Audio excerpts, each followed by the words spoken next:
अजगरों से भरे जंगल, अगम गति से परे जंगल, साथ साथ पहाड़ वाले, बड़े छोटे झाड़ वाले, शेर वाले, बाघ वाले, गरज और दहाड़ वाले, नींद में डूबे हुए से ऊँघते अनमने जंगल। कुछ ऐसे ही शब्दों के जरिए भवानी प्रसाद मिश्र ने सतपुड़ा के घने और अद्भुत जंगलों की तस्वीर गढ़ी थी। जंगल चाहे सतपुड़ा के हों, अमेज़न के हों या फिर कॉन्गो के, प्राकृतिक सुंदरता और जीव जंतुओं से भरे होते हैं। एक बेहद ही फाइन बैलेंस इसकी धड़कनों में सदियों से सांस भर रहा है, जो कि इसके शाश्वत अस्तित्व की कहानी कहता है। लेकिन जंगल की एक कहानी उसके राजा के जिक्र बगैर कैसे पूरी हो सकती है। हर जंगल का एक शेर होता है जिसका राज चलता है। वैसे ही जैसे मुफासा है अपनी गौरव भूमि की शान, उसका रखवाला, कुछ इसी तरह शेयर मार्केट में भी हर सेक्टर का एक लीडर होता है जो कि सेक्टर को फ्रंट से लीड करता है। मुफासा द लायन किंग की तरह वह भी सेक्टर की शान बनाए रखता है।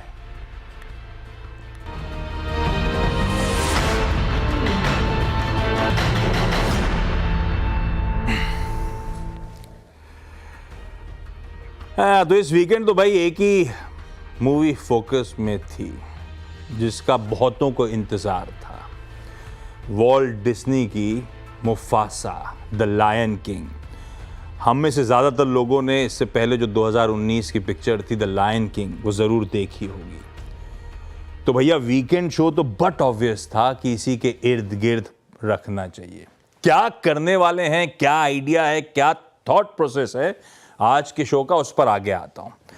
पहले आपको मेहमानों से रूबरू करा देता हूँ। आज बातचीत करने के लिए हमारे साथ ओम कैपिटल के हेड रिसर्च राजेश अग्रवाल साहब हैं, मार्केट एक्सपर्ट अमरीश बलिगा साहब हैं, और साथ साथ आपको आपकी स्क्रीन पे नजर आ रहे होंगे मार्केट्स में इंडिया के head equity research Mayuresh Joshi ji. आप सबका स्वागत है। और आपने नोटिस करा होगा इस मूवी पर खास चर्चा करने के लिए CNBC आवाज के मैनेजिंग एडिटर अनुज सिंघल साहब भी स्टूडियोज में आज मौजूद हैं। मैंने कहा था सुबह एक स्पेशल अपीयरेंस भी लेकर आऊंगा आप लोगों के लिए। सब एक्साइटेड है इसका मतलब इस मूवी को लेकर।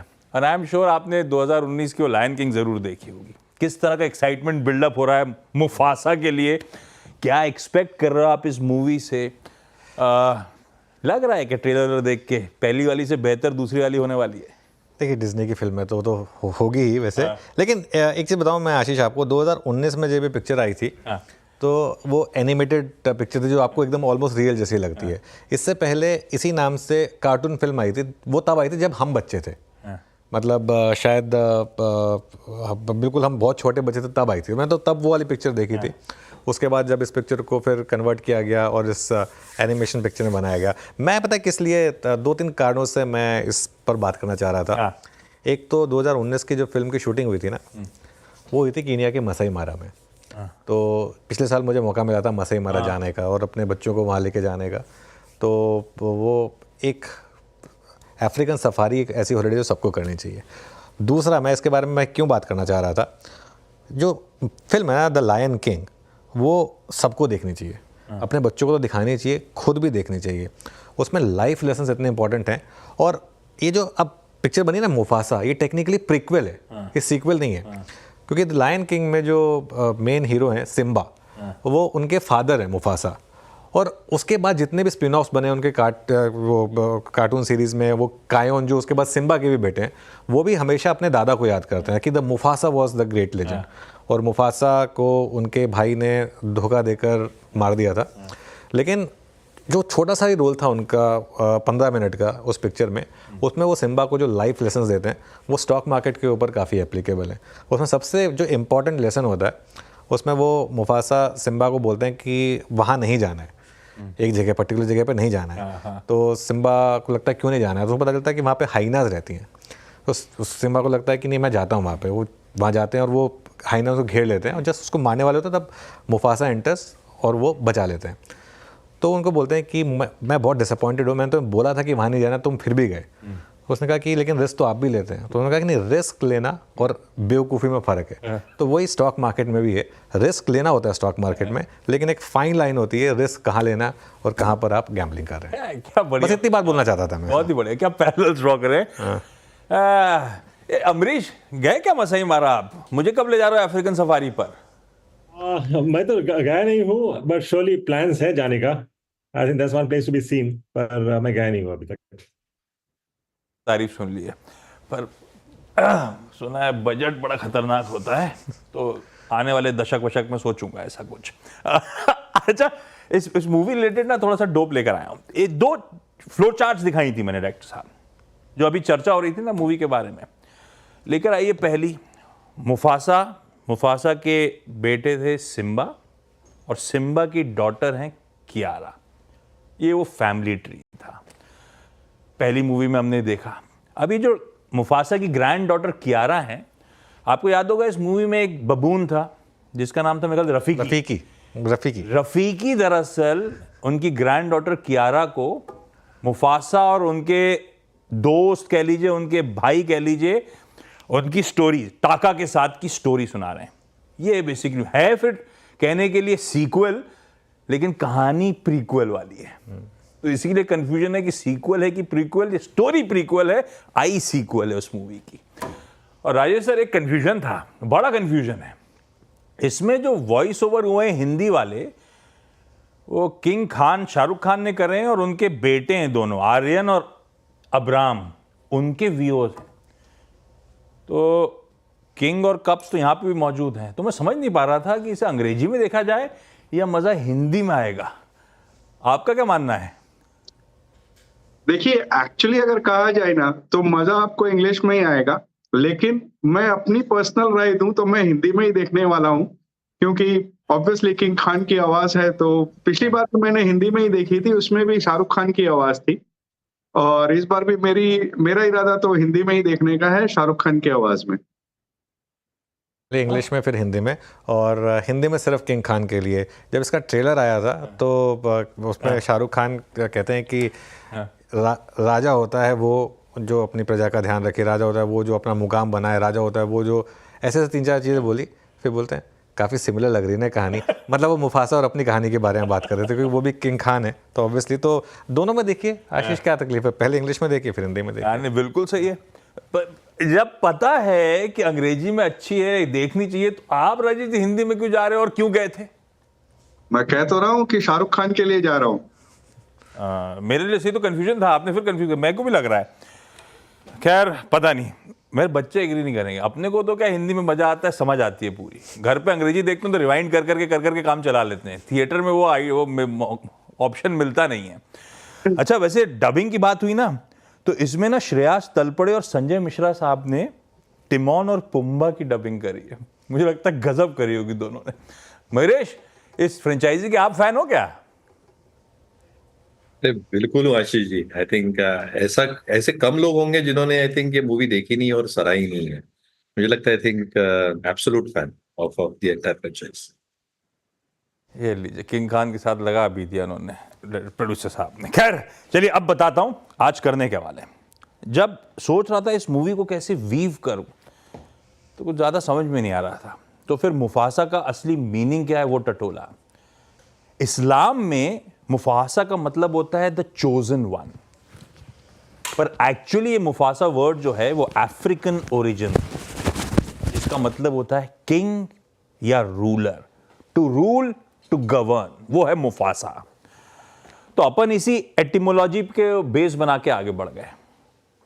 अपन बात करेंगे मुफासा द सेक्टर लीडर्स की।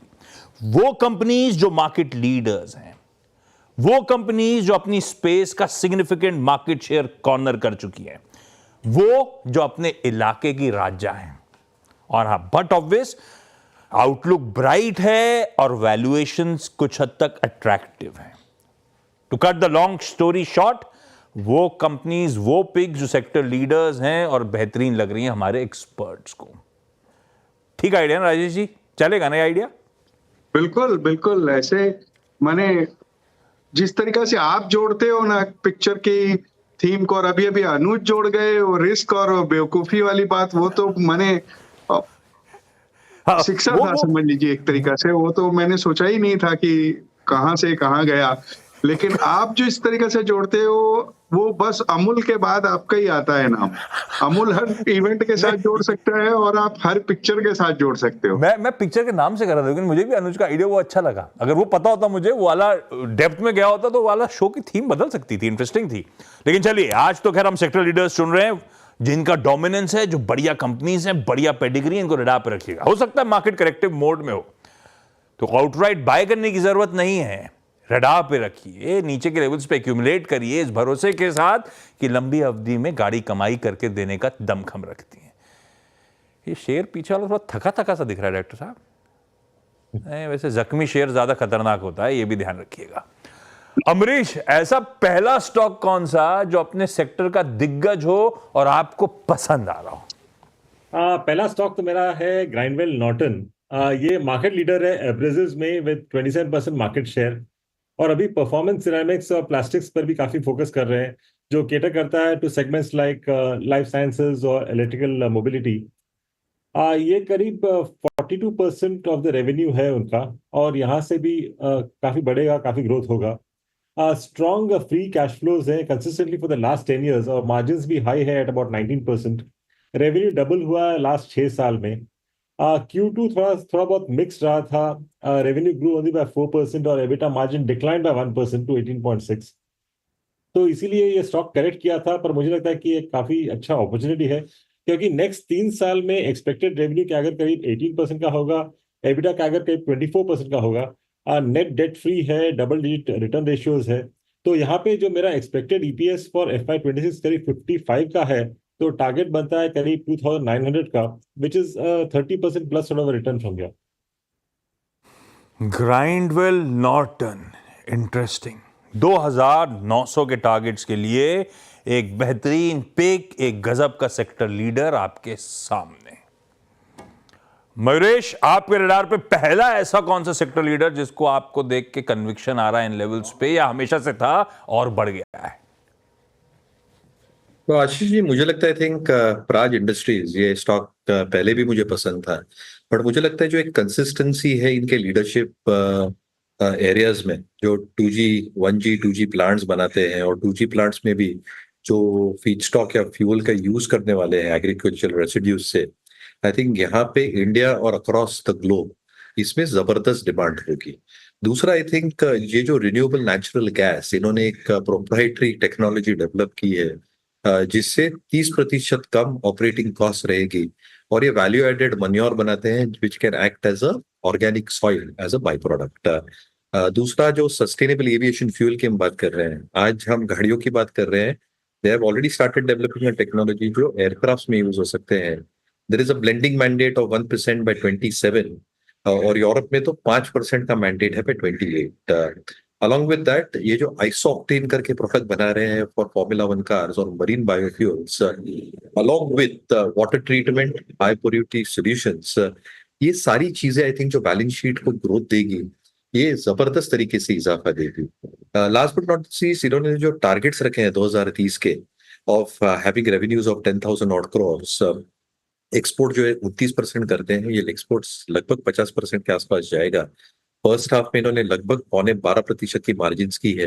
With value added products margin improvement भी अच्छी खासी हो सकती है। बैलेंस शीट में डेट बिल्कुल नहीं है। उन्होंने एक नया प्लांट डाला है मैंगलोर में 400 करोड़ स्पेंड करके, जिसके पोटेंशियल रेवेन्यूज अगले 3 साल में 250 करोड़ हो सकते हैं, विद सस्टेनेबल एविएशन फ्यूल और मरीन बायोफ्यूल जिसकी मैं बात कर रहा था। Working capital is around 76 odd days, और रिटर्न रेशियो स्पेसिफिकली ROC 27% के आसपास है। तो मुझे लगता है आई थिंक जबरदस्त ग्रोथ के डायनामिक्स है, लीडरशिप पोजीशन है, not just in 2G ethanol plants, but a lot of existing and exciting fuels जो सस्टेनेबल रह सकते हैं, जो लोकली और ग्लोबली यूज किए जा सकते हैं। तो मुझे लगता है आई थिंक प्राज आपके ध्यान में जरूर। प्राज इंडस्ट्रीज रखिए रडार पे, बेहतरीन fundamentally strong sector leader. Rajesh sir, कौन सा स्टॉक लेकर आए हैं? पहला ऐसा दिग्गज स्टॉक, दिग्गज एज इन सेक्टर का दिग्गज लीडर जो आपको बहुत पसंद आ रहा है। देखिए आशीष जी, अभी आप थोड़ी देर पहले बोल रहे थे कि शेयर थोड़ा थका हुआ नजर आ रहा है, लेकिन शेयर तो शेयर है। उसी तरीका से ये स्टॉक भी, अगर अब मैं जो बोलूंगा कोल इंडिया, तो अब ऊपर में 552 भी खाई थे, अब 390 के आसपास है, तो थका हुआ है, बट शेयर तो शेयर है।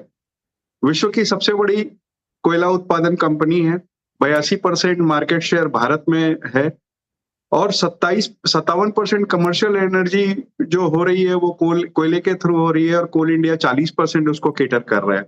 82 माइंस है इनके 8 स्टेट्स में। अब गवर्नमेंट क्या है कि कोल के प्रोडक्शन को बढ़ाने के चक्कर में है, क्योंकि इंपोर्ट्स वो कम करना चाहते हैं, जो आज की डेट में 250 मिलियन के आसपास बढ़ रहा है। एक तो वहां से इनको वॉल्यूम में बढ़त होगी, दूसरे पावर डिमांड बढ़ती जा रही है, जिसके कारण से बढ़त होगी, तो आने वाले कुछ सालों में वॉल्यूम ग्रोथ की पूरी संभावना है। कुछ इन्होंने कॉस्ट कटिंग करी है, मैन पावर घटाए, जिससे मार्जिन्स में सुधार आएगा। डिविडेंड यील्ड 6.5% के आसपास बैठ रही है, और गवर्नमेंट 80 गीगावाट का थर्मल प्लांट लगाना चाह रही है FY 32 तक, तो वहां भी कोयला की डिमांड निकल के आने वाली है। ROC ROE अगर आप देखेंगे तो 30% के आसपास है, और इन्होंने जीरो एमिशन के तहत सोलर में भी एंट्री करी है, और कुछ माइंस लेने चाह रहे हैं, कुछ लिथियम वगैरह के मिनरल्स के लिए। और इन सब चीज के बीच में अगर आप देखो तो बैलेंस शीट बड़ी स्ट्रांग है। मुझे लगता है कि यहाँ पे बिल्कुल ध्यान देना चाहिए।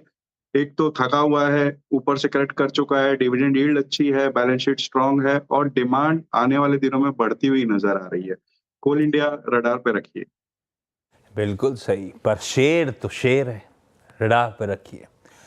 बढ़िया, बेहतरीन पिक्स आ रहे हैं आपकी स्क्रीन पे। रिकैप करूंगा बाद में, और इन एक्सपर्ट्स से सिर्फ एक एक नहीं मांगा था मैंने, ऐसे ही बढ़िया से दो दो आइडियाज मांगे थे। एक छोटा सा ब्रेक ले रहा हूं, ब्रेक के उस पर जब लौटूंगा, मुफासा द सेक्टर लीडर्स, अगले 3 और बेहतरीन आइडियाज आपके लिए। ब्रेक के बाद आप सबका स्वागत है मुफासा द सेक्टर लीडर्स में। वो कंपनियां जो सेक्टर की दिग्गज हैं, जो बेहतरीन आउटलुक वाली हैं, और जिनके वैल्यूएशंस आकर्षक हैं, जिनको लंबी अवधि के लिए अपन एक्यूमुलेट कर सकते हैं। 3 आइडियाज आ चुके हैं, रिकैप में रीमेंशन कर दूंगा। राजेश सर, अगला एक आपने थका नहीं कहूंगा, जख्मी शेर की बात करी थी, दूसरा कौन सा है? देखिए, एक थके हुए शेर या जख्मी शेर की बात करी थी आप। एक लाइन आपने कही थी, नींद में डूबा हुआ जंगल। तो मैं नींद में डूबा हुआ एक स्टॉक बता रहा हूं, IRCTC का, जो अगर देखो तो रेलवे की पूरी तेजी में, रेलवे सेक्टर की पूरी तेजी में वो नींद में डूबा रहा, बावजूद इसके कि डोमेस्टिक ट्रैवल टूरिज्म में बहुत शानदार उसकी पोजीशन है। रेलवे टिकट केटरिंग और पैकेज वाटर में उनकी मोनोपोली है। टूरिज्म पैकेजेस का कुछ कर रहे हैं वो लोग। 475 वंदे भारत जो आने वाले 3 साल में लॉन्च होगी, उससे इनको बड़ा फायदा होगा। आउटसाइड केटरिंग में जा रहे हैं, जोमेटो के साथ टाई अप किया है, कई चीजें इनके फेवर में जा रही हैं, और डेट फ्री कंपनी है। मुझे लगता है यहाँ ध्यान देना चाहिए, क्योंकि मोनोपोली बिजनेस है इनका। तो मार्केट लीडर तो अपने आप ही हो गए। IRCTC को रडार पर रखिए। IRCTC रडार पर रखिए, बेहतरीन आइडिया। मयूरेश, अगला कौन सा? आशीष जी, एफएल इंडिया को ध्यान में रखना चाहिए, क्योंकि मोबाइल एडवर्टाइजिंग के जगत में इनकी लीडरशिप पोजीशन है। 72% रेवेन्यूज इंडिया और इमर्जिंग मार्केट से आता है, और 28% लगभग डेवलप मार्केट से आता है। जो इनका cost per converted user model है, इसमें इन्होंने जो इजाफा देखा है, पिछले 4 वर्षों या 5 वर्षों का रेवेन्यू ग्रोथ हैज बीन 47%, और इबिट और प्राइट ग्रोथ एट 40%। CPCU रेट जो है अभी वो 57.1 रुपीज के आसपास है, कंपेयर टू 55.6 रुपये। तो कहीं ना कहीं आई थिंक CPCU में इजाफा हुआ है। Number of converted users have increase significantly, और इनका जो डिमांड और सप्लाई स्टैक है, जो AI का कन्वर्जेंस होता है, I think that is appropriately placed. Balance sheet में बहुत ज्यादा डेट नहीं, इम्पैक्ट नेट डेट पे तो डेट फ्री बैलेंस शीट है। और मुझे लगता है इनकी जो लीडरशिप पोजीशन है ये स्पेस में चाहे ऑपरेट करते हैं, ये बिल्कुल बरकरार रह सकती है अगले कुछ दिखाई होते हैं। तो एप्पल आपके नंबर। एफिल इंडिया आज का छठा और आखिरी पिक अमरीश सर के पास। अमरीश जी, ग्राइंडवेल नॉर्टन, एक बढ़िया आइडिया। अगला कौन सा सर? अगला आइडिया है बाटा इंडिया, जो इनफैक्ट एक घायल शेयर है। लास्ट 3 साल से अंडर परफॉर्म किया है, but it's the largest retailer और manufacturer of footwear in India. Across segments हैं, मेंस, वुमेन्स और किड्स में। इनके करीब डिस्ट्रीब्यूशन नेटवर्क में करीब 1550 टाउन्स हैं अक्रॉस 1955 रिटेल स्टोर्स। एक्सपेंड कर रहे हैं into tier 3 tier 4 through franchise route, और एवरी क्वार्टर करीब 40 से 50 स्टोर्स ऐड कर रहे हैं। एक्सक्लूसिव ब्रांड आउटलेट्स भी इनके काफी ऐड हुए हैं, एंड ई कॉमर्स जो मेजर ग्रोथ एरिया है वहां पे भी हम लोग देखा है कि लास्ट 2 साल में काफी अच्छा ग्रोथ हुआ है। ओवरऑल FY24 के अर्निंग्स फ्लैट थे। Q1 और Q2 FY25 भी थोड़े बहुत बिलो एक्सपेक्टेशंस थे, इसीलिए जैसे कि मैंने कहा स्टॉक कैन अंडर परफॉर्म, पर इनका जो बैलेंस शीट है काफी हेल्दी है with decent cash, negative working capital cycle है। इनपुट कॉस्ट एक्सपेक्टेड है कि अभी रेशनलाइज हो गए हैं तो मार्जिन इंप्रूव होंगे आगे जाके। तो FY27 का जो मेरा EPS का अनुमान है करीब 38 का है, और इससे मेरा टारगेट प्राइस बनता है 1900 का। लीजिए भाई साहब, 6 बेहतरीन सेक्टर लीडर्स जो बहुत अट्रैक्टिव लगते हैं, रडार पे रखिएगा, पढ़ाई करिएगा, मन करे तो लंबी अवधि के लिहाज से खरीदारी करिएगा। IRCTC, Coal India, Praj industries, FL India, Grindwell Norton और बाटा इंडिया हैं एक्सपर्ट्स की प्रिफर्ड चॉइसेस, मुफासास अपने अपने सेक्टर के। इस नोट पर Amrish sir, Mahesh ji, Rajesh sir, thank you so much आप सबका जुड़ने के लिए, इस तरह के मुफासास ढूंढ के लाने के लिए, और आप सबका इस खास पेशकश को देखने के लिए तहे दिल से शुक्रिया। हैप्पी वीकेंड, नमस्कार।